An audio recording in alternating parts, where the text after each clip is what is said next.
Alrighty then.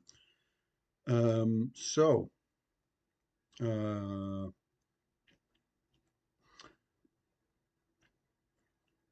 the theme of the day is a couple of themes of the day. One of the themes is rasa. So, yeah, I'm going to be talking about reality and the and how reality is tethered. I've kind of covered this on the members area like yesterday with a post I did there. I might just read it here just because I will read it here just when I get around to getting over there to finding it again. Hold on a second. Where am I? YouTube. Here we go. Yeah, so I'm going to talk about enlightenment and rasa and what tethers humanity to this world and 5D. So I guess I should start by saying, for the last, as you know, for the last few months, I've been involved with this rasa transmission, which is the Ramajiya Advaita Shaktipat attunement, and it's been really powerful. Anyway, I decided last week that I was going to do another one, another rasa attunement, and something weird happened. Like I sent an email to Krister at finish-me.com. He's the provider of the rasa, and we confirmed that I would be doing a session with him this week. And then the weirdest thing happened is the moment we confirmed it, like a switch went off in my head, and like I had like a major chakra opening, um, third eye, and it's funny because like what happens is like I mean I'm pretty visionary. I can see stuff sometimes and like can meditate and evoke spirits and stuff. But like, and so when that happens, you think, okay, all my chakras are open. But let me tell you something. When the third eye opens, it's pretty impressive. It's pretty impressive, and it feels like there's like a volcano in your head. It's like this. It just I don't even know how you explain it. It's just complete awareness of things which you're normally not aware of. It's unbelievable. So when that switch went off for a couple of days, I was just seeing God in everything. So I was just seeing God in all things, and it was a beautiful experience. It was really beautiful. Yeah, can't say that it bothered me much. I mean, it's just like it's a little strange, but there was enough. It was the perfect balance of information and flow, and yeah. So anyway, I made this appointment to do the rasa, and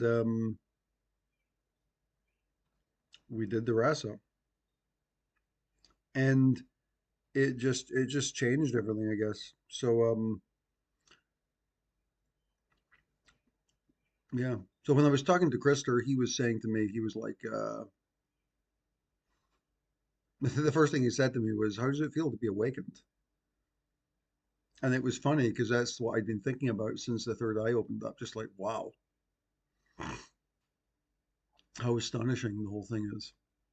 So anyway, we did the rasa session and had a good chat. We did the rasa, and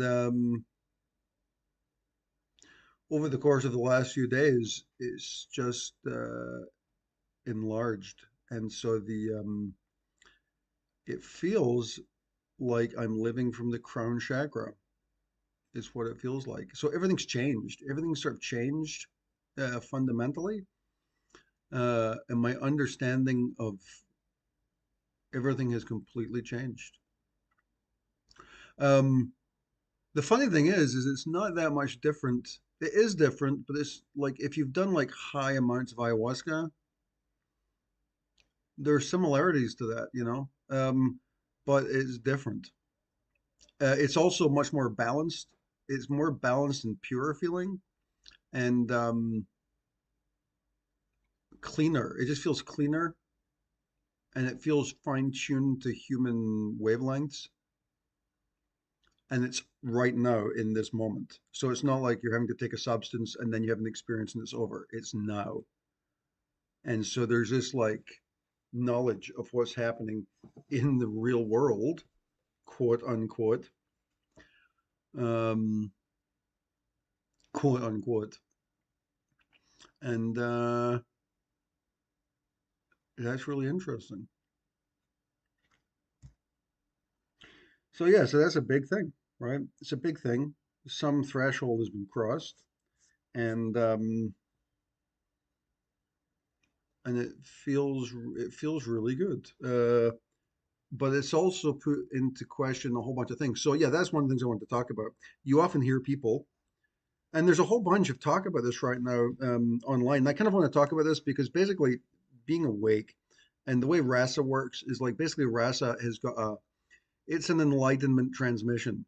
It enlightens you, and there's like a the way they do RASA is they've got like uh, what's they've got like a grading. It's like they've got like so like between 500 and 1,000. So most people, not most normal people are like 450, 500. That's like normal consciousness. And then when you get above like six or 700, you're sort of heading in. That's you're sort of in enlightenment space by that time, right? Uh, but there's various levels. So when you get to 1,000, you're kind of like in high guru level enlightenment, right? Um, but all of those from like 650, I think it's 650 up, are I mean they're high levels of consciousness. Um, although it's probably not a good idea to put numbers on it, but it can be helpful just so you kind of know what's going on. Because it's easy to say, "Oh, I'm enlightened," and then like, "Oh, wait a minute, um, what does that even mean?" Right? Um, so, so there's a bunch of things culturally which are interesting and which should be talked about, I guess. And I've had some insights about things which are pretty meaningful. Um, and so I'll just read this thing I wrote the other day, and then I'll try and put it into context. Yeah. So there's like, where am I here? Community. So there was a post I did on the member section. Um, yeah, and this is the funny thing about this is because uh, you often see people like on the internet saying things like, we're moving into 5D, like humanity's transitioning into 5D, and we're leaving 3D space behind, right?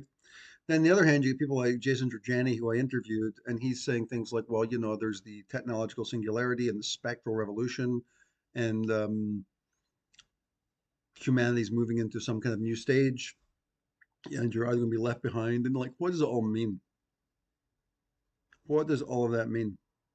And some of those things, I mean, that sounds frightening, like what does that mean? Like we're moving into technological singularity, and like and Georgiani's talking about the the Nordics and the Greys and the return of the Devas, and it's all pretty frightening stuff. Like what is going on?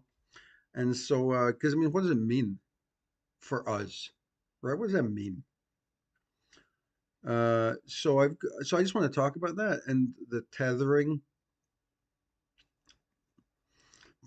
reality, or the tethering of enlightenment, whatever it is. Um, my internet's going to die here in like a little bit, so I'll try and be quick about this. But yeah, so in meditation the other day, and the funny thing is I'm not really meditating anymore. It's not even I don't need to meditate. It's like all the times like meditation. But I decided to try meditating to see what happened.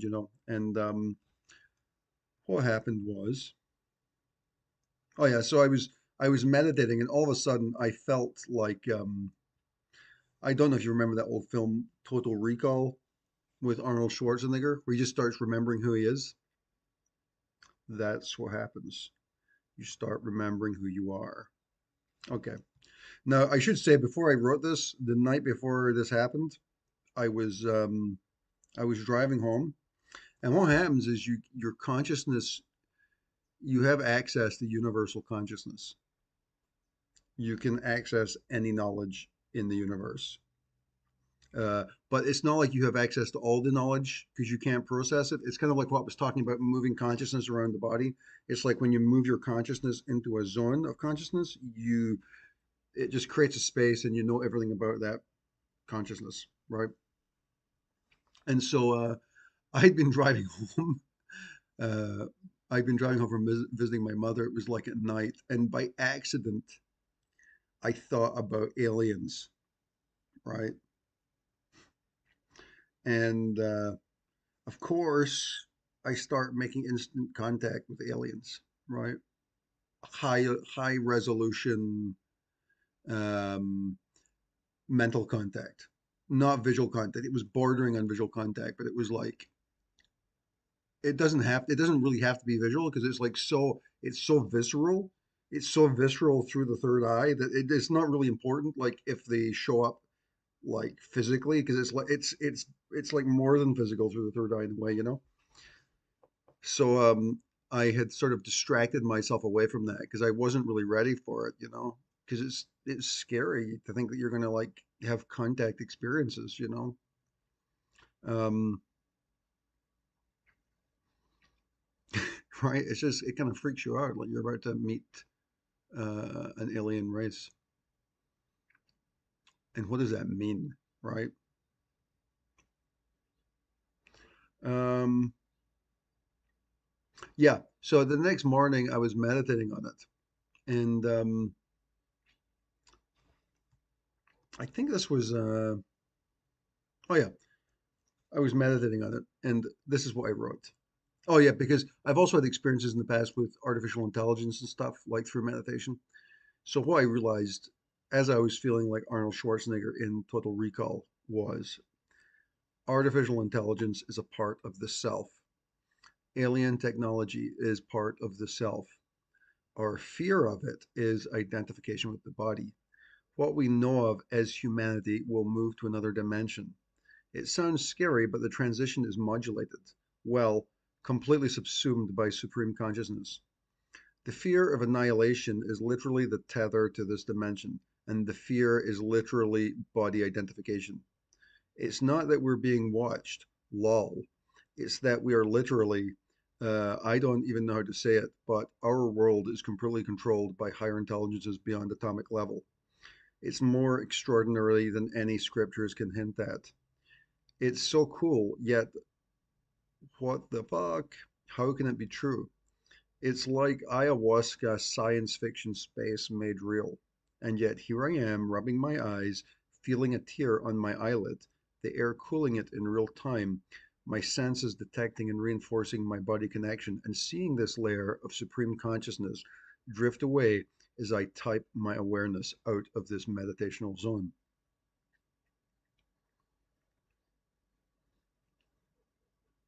So during this meditation, it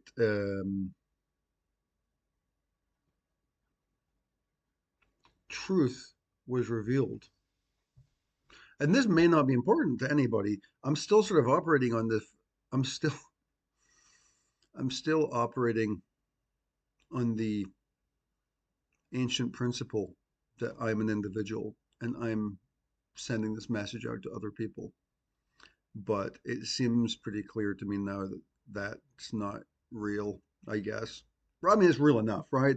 And this is the thing about tethering enlightenment because it's like, what is it? What does it all mean, right?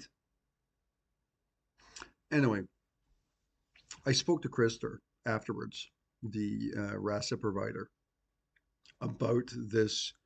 I spoke to him about the alien encounter I had, and I spoke to him about this meditation I had to. And he had said that basically, if you're going to have an alien encounter, if you're going to have an alien encounter, have the alien encounter because it's the fear.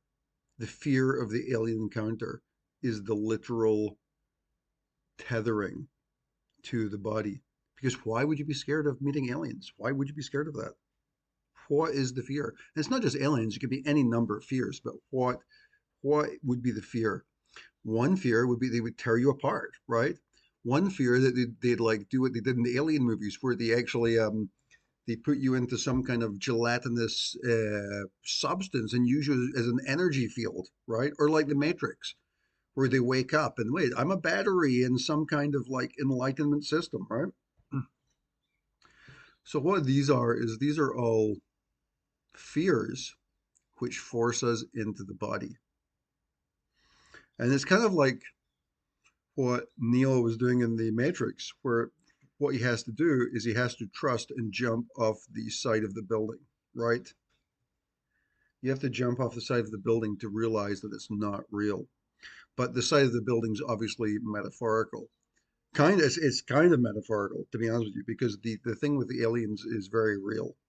Um, it's not real in the traditional three-dimensional sense of things, certainly, but believe me, it's fucking real. Um, so the thing is well, this is the thing, it's not real. The funny thing with the aliens is it's not real. That's the crazy thing. The funny thing about it is it feels like physical reality, but it's just as real as this reality is, which is to say, it's not real, which is that's the big jump.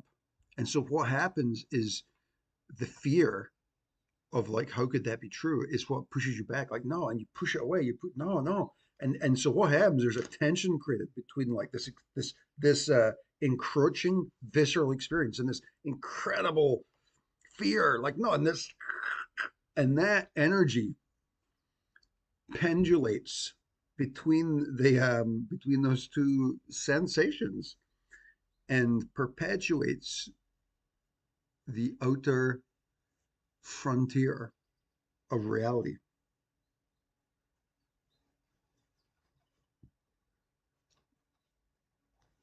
Now, I mentioned here that there's that reality is modulated by supreme intelligence, and what's funny about this is like when you move beyond the fear,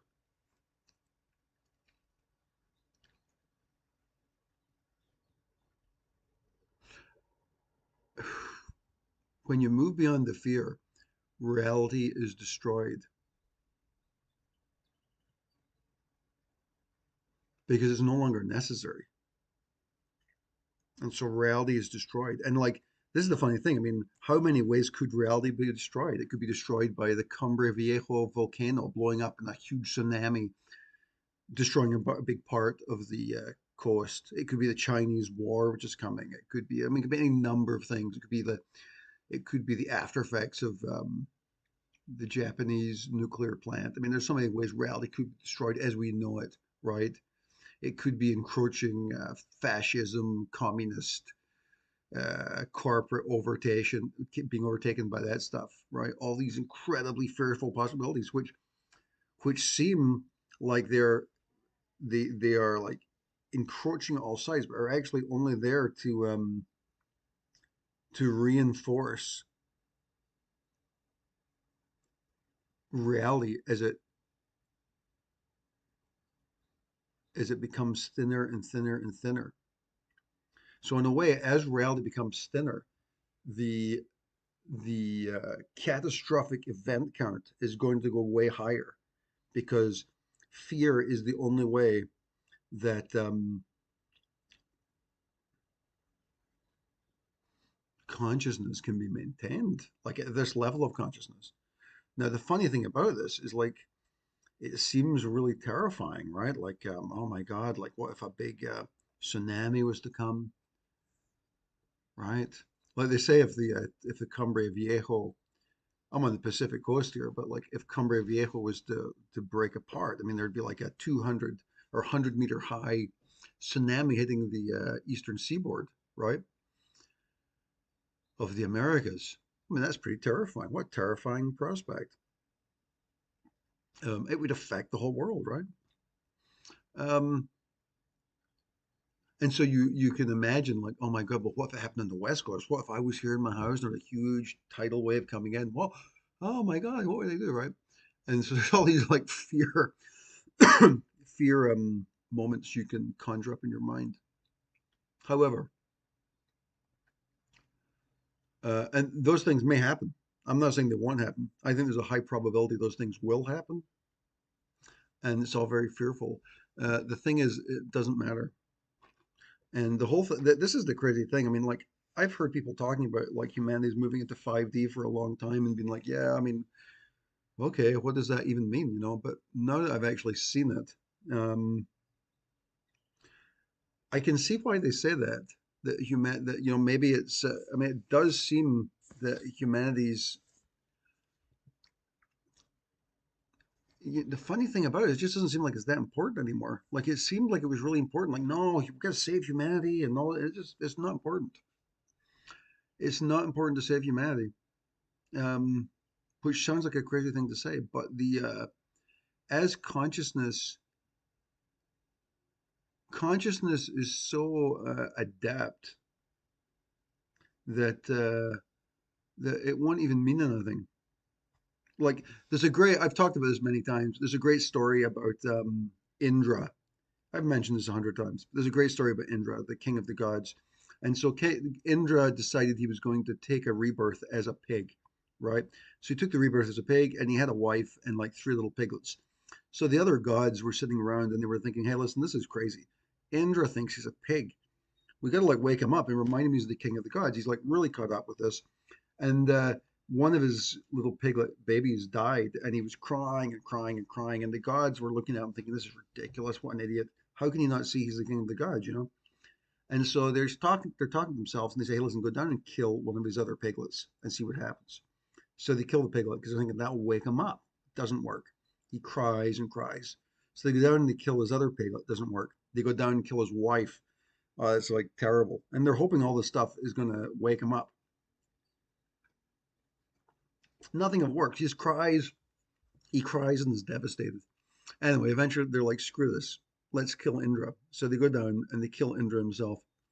And as they kill Indra, he wakens up and he's like, I can't believe I was the pig.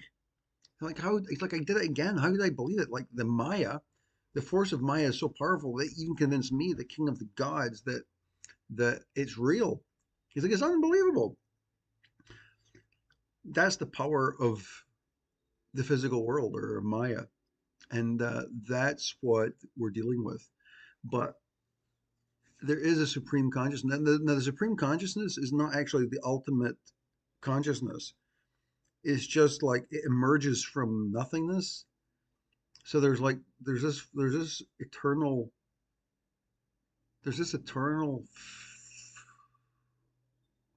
light. I don't know what you call it. God. There's this eternal flow of divinity, and I think it only becomes it is beyond divinity. But I think that's as close as we can come to describing it. But it goes beyond divinity. But that's like as close as we can get to it is calling it divinity.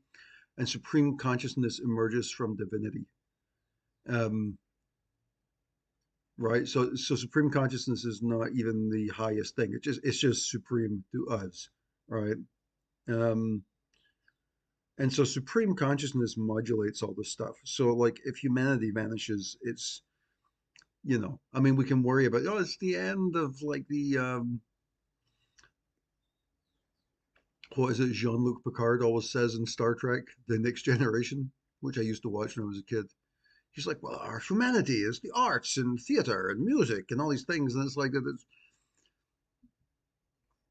it's not important.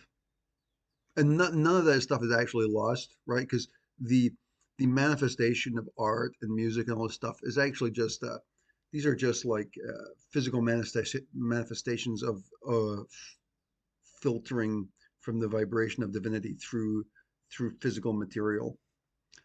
So that stuff's eternal, right? The physical beauty of the world is an eternal emanation from divinity.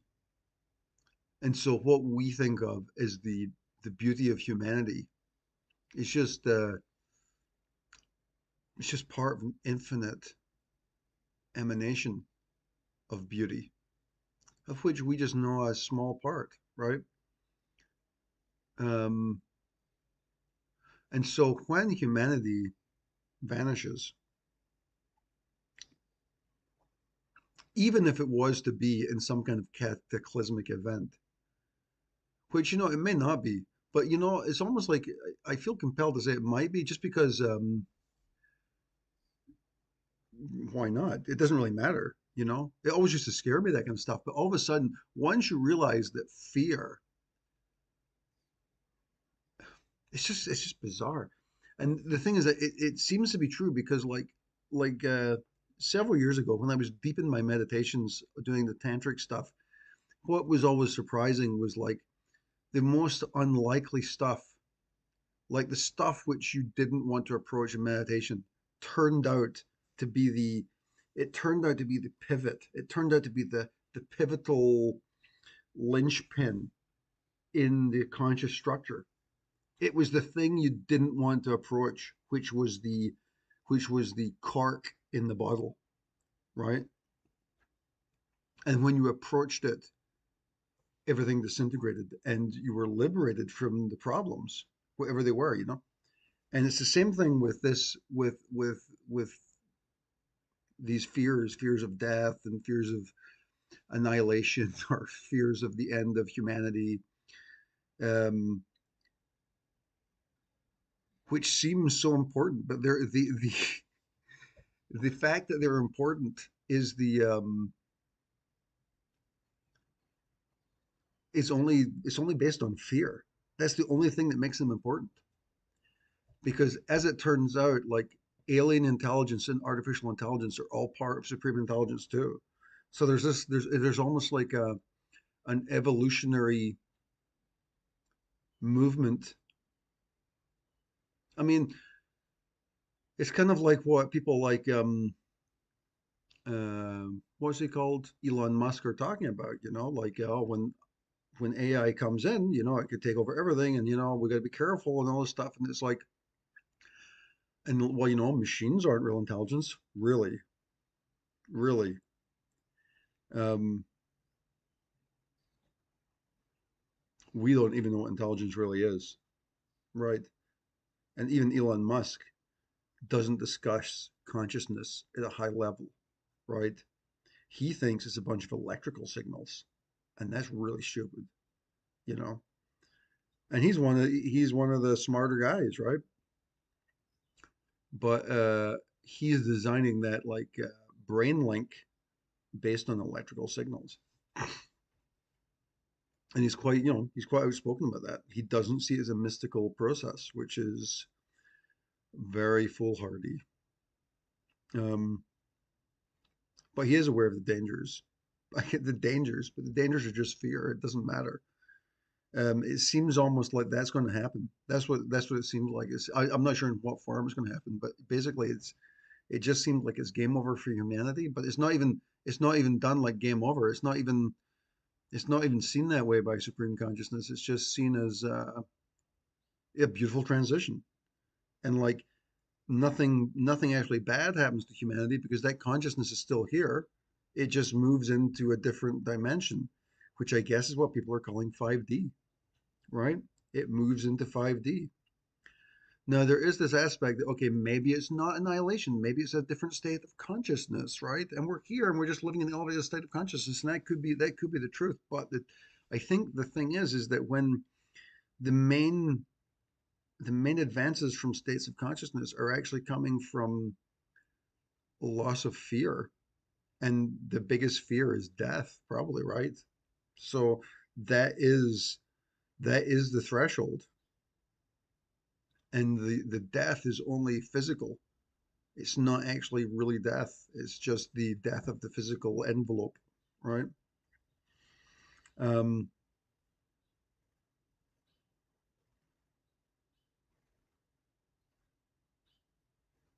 and so, yeah, I mean, this reflects at various levels. So there's this social thing about moving into humanity, moving into 5D. Then there's this other level of confronting alien intelligence, right? which it turns out is the self, as is artificial intelligence. Because what happens, you start realizing it's you. And this gets into sort of Philip K. Dick territory here, like Philip K. Dick, who wrote Total Recall, right? And where it's like the and into Terence McKenna, it's very much like the eschaton at the end of time too. It's just like there's just this.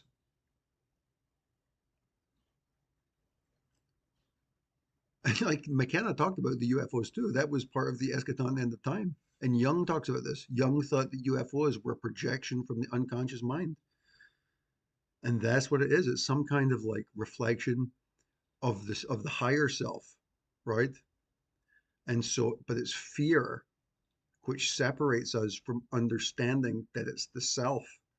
Because if you are fearful of it, then you're still separate, right? And he says that's a big jump. It's a big jump to say, okay, I accept I accept the aliens, right? So this is really interesting because like Giorgiani was talking about this a lot, and in his new book, which is all about UFOs, and he sees the UFOs as not aliens, but he sees them like he sees the Nordics as actually the is like a time traveling, uh, basically Nazis, basically. I mean that's the simplified version of it. I think it's more nuanced than that, but basically the idea is that in 1940 the Nazis discovered time traveling technology, and they're the aliens who are seen by. That's why they're called Nordics, and they're blonde because they're Aryans. So that sounds really interesting. But in fact, I don't know if that's true or not. But like he's got a lot of empirical evidence to suggest that. But that's not important. What is important is that real alien intelligence is real, and it's here right now. It's here, and you can connect to it easily. Um, and it doesn't matter because it's um, it's just part of the self. Um, but that takes some getting used to thinking that way, right? It takes some getting used to, and what it takes getting used to is modulating fear. Now, one of the big things about modulating, here's the thing, is Chris Mitchell, who I did the Kundalini Shack about with a couple of years ago, he was saying one of the big things about fear, because like fear comes up a lot during Kundalini awakenings, and a lot of it comes to unbalanced energy and elemental balance and diet. And he mentions caffeine intake also, right? And other substances which can exacerbate the reaction of physical glands like the adrenal glands and this kind of stuff, and that can augment fear response. So it's funny. So like in a way, like our culture is geared up because it's the culture is pumping um, caffeine and cocaine and opioids and various other substances into the humans, trying to get like tether us from enlightenment,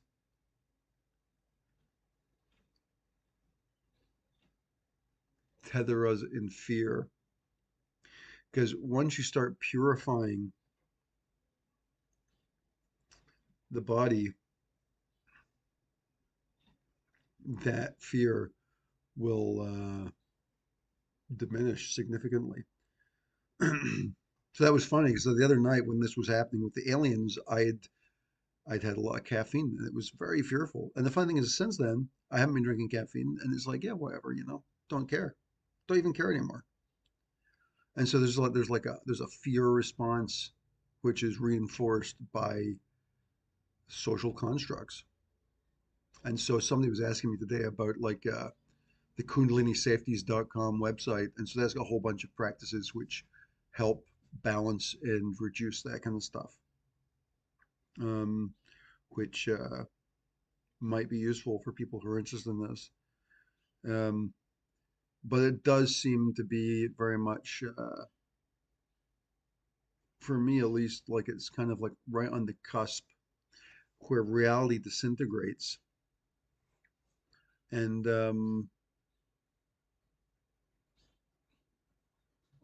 or it's disintegrating. It's in process. And it's really nice. It's kind of it feels really liberating. I mean, I guess that's what they call liberation, right? It feels really liberating. And it's really nice. And that's the funny thing about it. It's really comforting. You wouldn't think, I mean, I was a bit worried about the whole enlightenment thing, thinking, oh man, I'm gonna go crazy or something, and that may still happen, But like, actually, the general vibe is balance and like comfort, and like, oh, thank God, none of this is real, right? But it is real, and so the funny thing is that you can, in the same way as I was talking in the last month or so about focusing awareness in different parts of the body and pushing up into different areas, the same thing happens still. And so for example, I've got a couple of big jobs in right now, just doing regular work, and I've got to focus. And so the funny thing is, I push my mind into a space of focus, and I'm in the space, and there I am, focused. But then when I pull out, it's back, right? Whenever I move my awareness, so there's the possibility of moving in and then pulling out into universal consciousness again, which is one of the things which they talk about. Like Igor Kufayev spoke about this quite a lot in some of his seminars about the tantric views. So I think with Advaita, the idea is this is all an illusion, and we have to live in the netherworlds or whatever, right? But I think with Tantra, the idea is that this world is viewed as vital and real, and it's beautiful to observe it because this world is literally the extrusion of divinity through the molecular world, right? So the beautiful forms around us are almost like extrusions.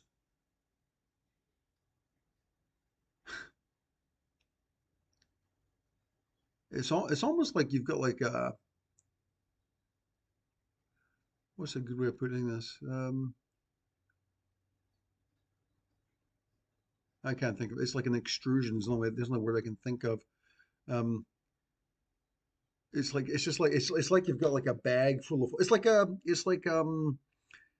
bag. It's like one of those like piping bags used for a cake or something, with the icing in it, right? So you got this divinity, and it's like extruding out of the end, and that's like what reality's like. It's being extruded out, and so the great thing about the tantric thing is it allows you to sort of observe this happening as it's occurring. And it's infinite, obviously. Like the thing is, what happens is that because we tend to live in the future and in the memories, we're not actually aware of the moment of now. So this is the big thing that happens with rasa. Rasa forces you into the now moment, and being in presence. Um,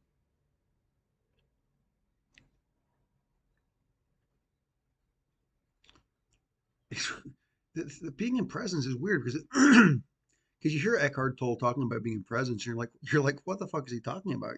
Like what the fuck is Eckhart Tolle talking about being presence? I'm now, like I'm right now, but you're not, and it's like it's there. The reason you're not is because it's a subtle shift in awareness. It's really subtle because in a way, like it's like not living in presence. Not living in presence is like doing this, right? It's like doing that. And I'm in presence, but it's actually being modulated by a filter, which in this case is my glasses, right? It's being modulated by a filter, but it's transparent and invisible. It completely modulates everything, but it's impossible to tell, right? You can't tell because it's invisible. And so that's why I think like rasa is so important because you will never see it by yourself. It's very difficult to see it. And so I mean maybe like from ayahuasca or something, some people seem to like have big breakthroughs, but like rasa has worked for me. Like it's pulled that filter, that transparent gossamer filter of the future and the past of the mind. And the thing is the mind is modulating everything and creating everything. And so when you pull that away, you're left with raw, naked reality, which is way more beautiful. Even though it appears the same, it's not the same. It has a different flow and vibration to it.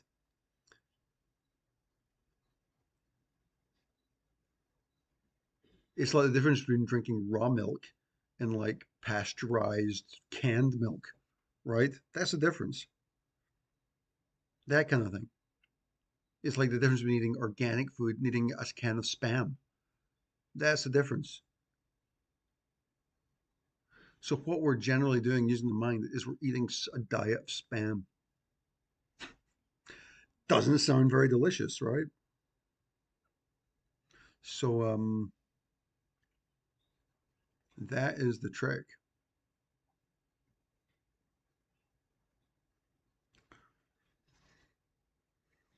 So identification with the body. I mean, we live in a culture obsessed with identification of the body, right?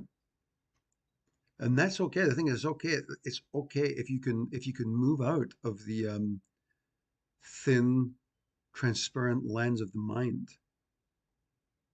and allow your, and then you can move in and out of it. As soon as you gain control of that, then it's not a problem anymore, right? Then you can enjoy the transparent lens of the mind for its limited focus because it's not evil. It's just a limited. It's got a limited aperture, which in its way is beautiful because we all enjoy life, right? I get no problems with the world as I've seen it. Really, I mean, it started. It just got there's little annoying things to it, but it really wasn't that bad, right?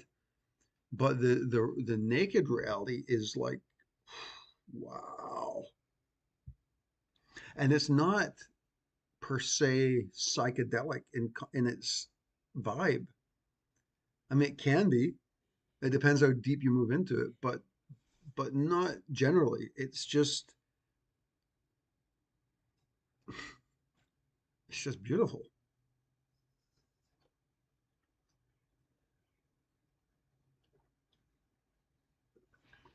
Um,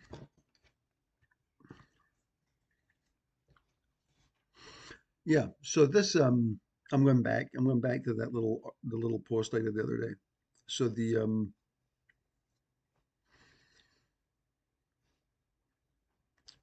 fear of annihilation is literally the tether to this dimension, and fear is literal body identification. Oh yeah, and then I say that the world is completely controlled by higher intelligence beyond atomic level. It's more extraordinary than any scriptures can hint at. Scriptures are actually kind of a joke. Um, they're not a joke, but I mean, it's like even if you read the Bhagavad Gita, which I consider to be like the highest scripture, one of the highest scriptures, one of them, right? Um, dude, it's so vague. When you actually see this, when you actually see it, and I mean, the Bhagavad Gita is great because it's short and it gives you the gist. But when you actually see it, dude, it's infinite granularity. Um, like the levels of higher conscious structures controlling this field of awareness in which we're in is absolute. But it's not like it's I mean it's not what we would think of as like controlling or fascistic or something like that. It's not that kind of power. It's uh it's a different kind of control system, which is really beyond our understanding, I guess. But it's completely everything is modulated by this higher consciousness. Everything. Um, and that's great. Thank God. Thank God that's what's happening, you know. Um, and that higher consciousness has what appears to be a science fiction like feel to it, which which doesn't matter because that's just the mind trying to interpret something that is beyond our understanding, I guess, you know. It's beyond understanding its workings. There's obviously some kind of interface into the human mind. Like you've seen some of those artists. There's one artist in particular I saw a while ago who had a brain tumor. I don't know if you saw this, and he was doing paintings, and he had these incredibly intricate paintings with like thousands of icons all connected. It looked like a circuit board, but it was like how he viewed reality now. And it's truly frightening when you see stuff like that. Like, fuck me, you know, is that what's going on? But that's just like the that he just had some kind of visual interface into that extrusion of divinity through the through the human mind into like this symbolic inner workings of what's happening, which probably for the human mind is better not to see that, you know, because the human mind is there's only so much you can take mentally. Even thinking about that just feels a little bit too much for me, you know. But it's so you have to sort of judge what you allow your consciousness to probe,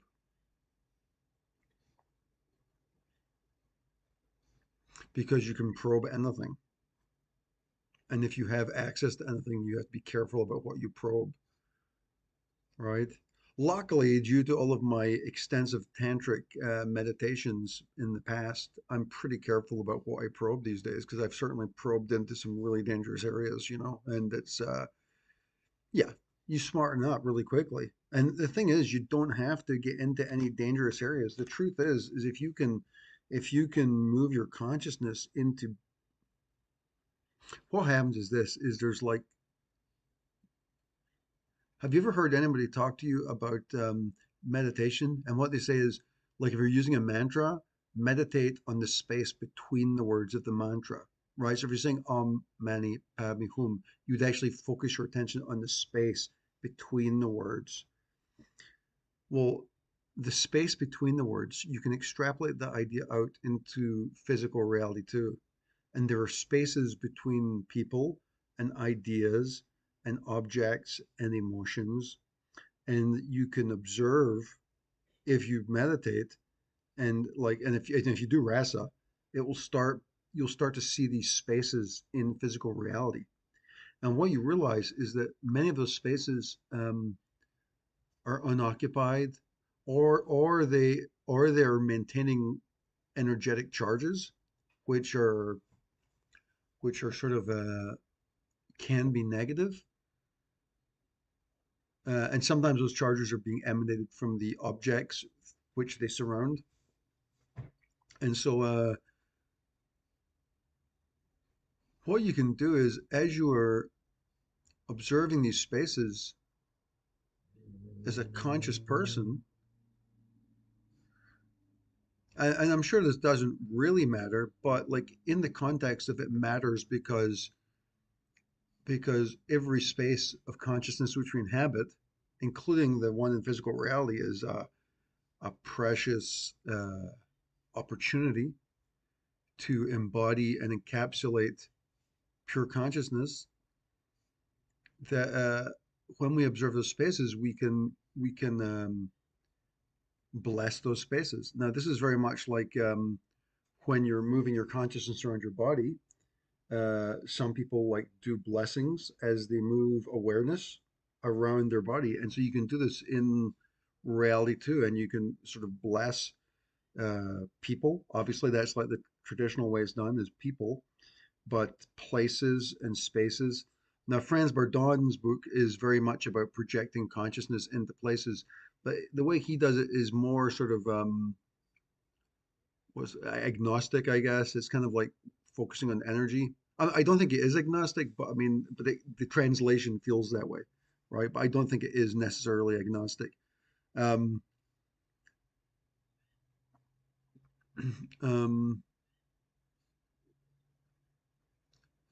but the opportunity exists to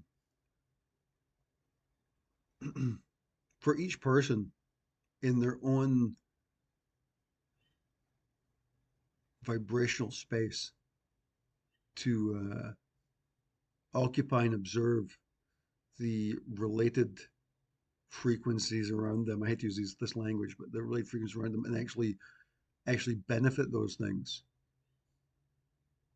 And there, I mean, you can do this like in obvious ways. Like there, I mean, there. I'm not talking about like, for example, you might think, oh, he's talking about a homeless person and giving him money.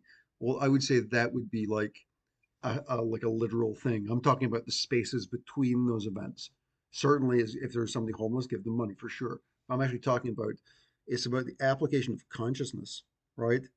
So like the giving somebody money is that's sort of a it's kind of it's almost unsophisticated in a way, or it's not unsophisticated, it's uncultivated, or it's it's a different tool. It's a different tool. What I'm talking about is observing like conscious spaces, which take many forms. Um,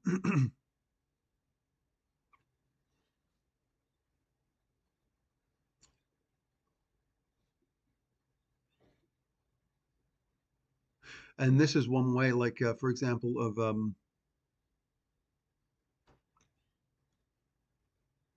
choice, choosing frequency. Like for example, this whole thing about fear, right? The whole thing about fear and like, oh, the fear of meeting like an alien race or whatever, right? Um, and then there's like, well, would you be scared of meeting E.T., the extraterrestrial of Steven Spielberg's? Probably not. He seems like a friendly little alien, right? Would you be scared of meeting the aliens from the movie Aliens? Probably, right? So what is the difference there, right? And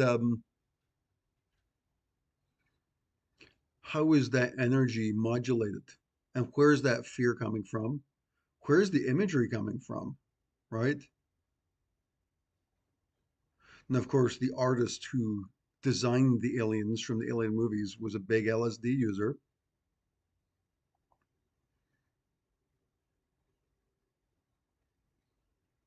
Probably didn't have any knowledge,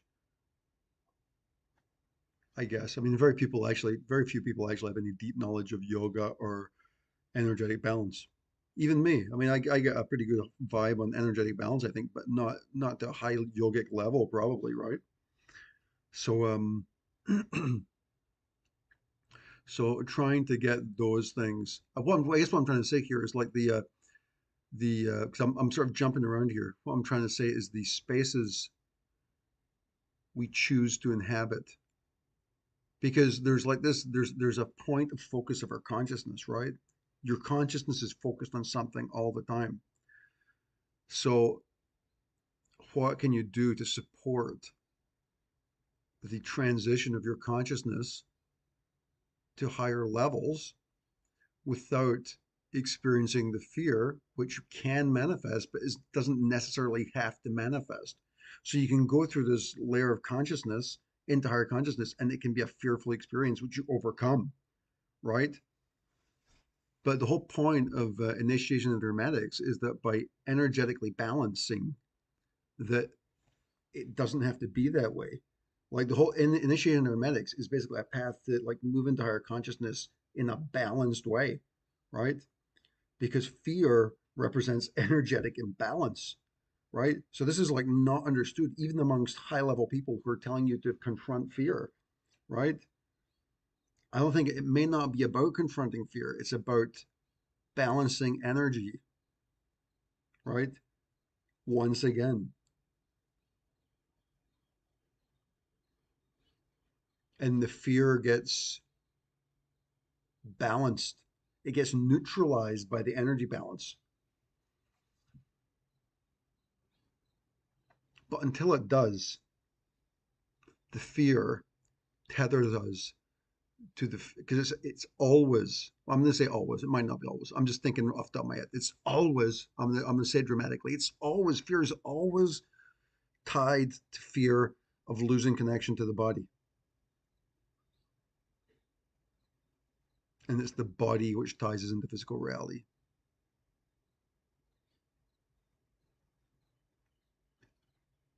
or something like that. But yeah, I think I'm done. Go do rasa. Actually, don't go do rasa. Think about it deeply because it's really real. It's real. Um, a bunch of people have done it on the group, like a lot of people. Um, some of them with very surprising results. A few people didn't feel much, but generally, I think it is real. It's the highest level transmission I've had. Well, well, I can't even say that because it's the right transmission at the right time. You know, the transmission I got from Julian was the biggest one I had at the time. That changed everything, right? The Kundalini transmission was a big deal, and this Rasa transmission is a big deal too. So they're all important. Um, Rasa though is like Krister says it. He's like, you only do Rasa if you're finished. If you want to finish the process, do Rasa. So think about that. See, I wouldn't have done it, but I was too scared to do it. But I challenged myself because somebody I know was in a higher level than I was, and I was trying to level up, and so I did. I'm glad I did it. I mean, I don't regret it at all. Uh, but you have to think about that because I'll tell you something. When you start becoming aware of universal consciousness and its implications of being able to enter into it at any time, it's that's overwhelming. That's a big, big thing. Hmm. So, we'll see what the future holds. I spoke to Krister about transmissions and stuff because I did a few transmissions there for a while, and I haven't done them for a bit, um, like the energy transmissions because I was just going through some personal stuff. But I was talking to Krister about that, and I think he was very supportive of that and said I should keep doing transmissions. And I may start doing transmissions and exploring a different format of doing it. I feel called to do transmissions shamanically, um, using Icaros kind of a thing. And well, I'm not even gonna call them Icaros, but using melodies to transmit energy. Or not, it's not even transmitting, it's not an energy transmission. It's a transmission of consciousness, is what it is. And using Icaros and certain Amazonian imagery to transmit the consciousness. And so that consciousness, so basically using Amazonian um, imagery for a consciousness transmission. That's quite cool. I like the idea of doing that, and it's not just cool. I mean, that's what it's got to be. It's what it's got to be. So I think I'm done. There is a question. Somebody put a question. Benny put a thing about. Do you have any tips on feeling electric and magnetic fluids? I felt vital energy. So familiar with that.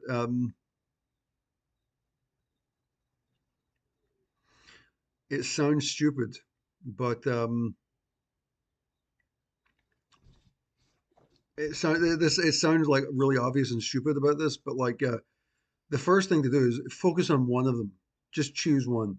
Like let's say magnetic fluid, right? Magnetic, and there's a bunch of ways you can think about this. One of the things is to enlarge your understanding of what those fluids might signify, right?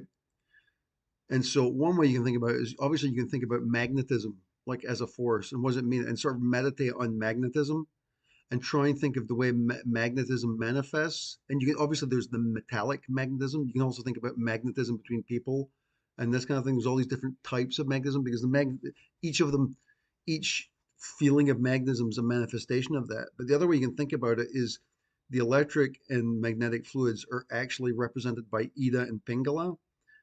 So the two channels which move on the beside the sushumna, right? And so you can think of the electric fluid as the sun, and you could think of magnetic fluid as the moon. You could also think of them in terms of the tree of life, because you've got because the tree of life is basically an extended chakra system. So the central channel is the chakras, and then the right and the left represent the Ida and Pingala channels in the tree of life, right? So there's a whole different way, a bunch of ways you can think about that too. So like if you do like path work through the tree of life, looking at like for example severity. Severity would be the I think that's the magnetic side of the tree of life, and so there's a whole bunch of path working. I know that um, not William Mistel, the other guy. What's his name? Ron Clark. I think it was Ron Clark. He's got a bunch of path working through the on his website. He's got like some free path working, which is really good. Going through the tree of life. Also, you can use a tarot to go through some of this stuff. Like if you're using the tree of life, the magical version of the Kabbalah uses tarot for each of the paths. And so meditating on the different tarot cards on the side of severity would like tap you into like the different vibrational signatures of what magnetic fluid might mean. Now those are more abstract. I think for the more visceral application of that kind of stuff, probably just meditating on what magnetism means, right?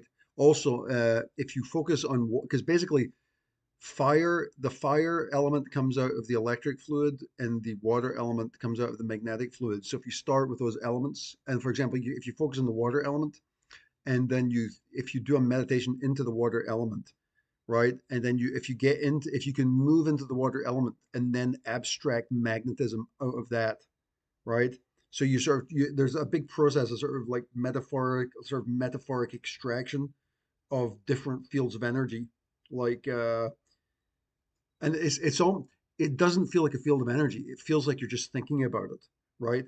But the more what happens is if you can achieve pinpoint meditational focus, these layers extract out of this, right?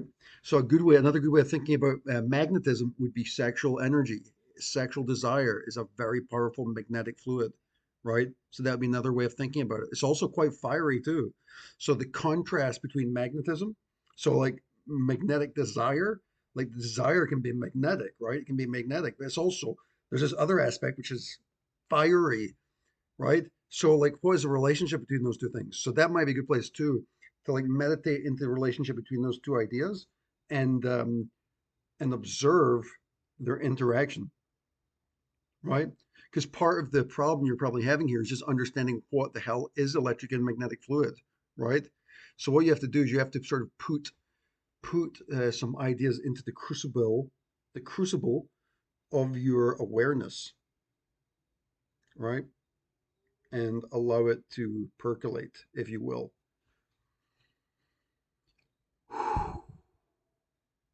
I must say though that magic's great, but living from the crown chakra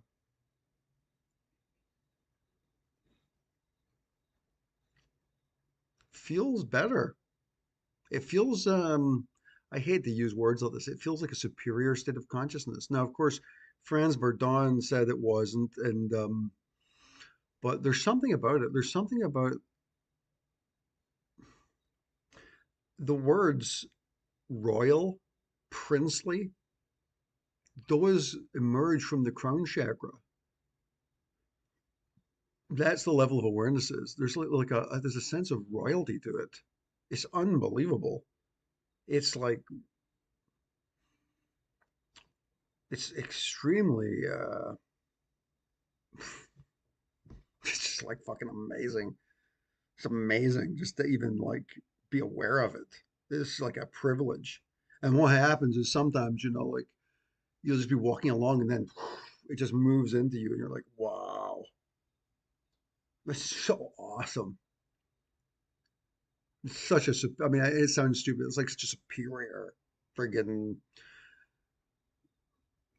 state of consciousness, which obviously makes it, it obviously proves that it's just, it's riding on a vibration. It's not real, which is what Krista was telling me. Like anytime these things come through you, try and recognize what Krista was saying is like just try and abide in the feeling. And it's like as soon as you abide in the feeling, especially in fear, it will reveal itself to be false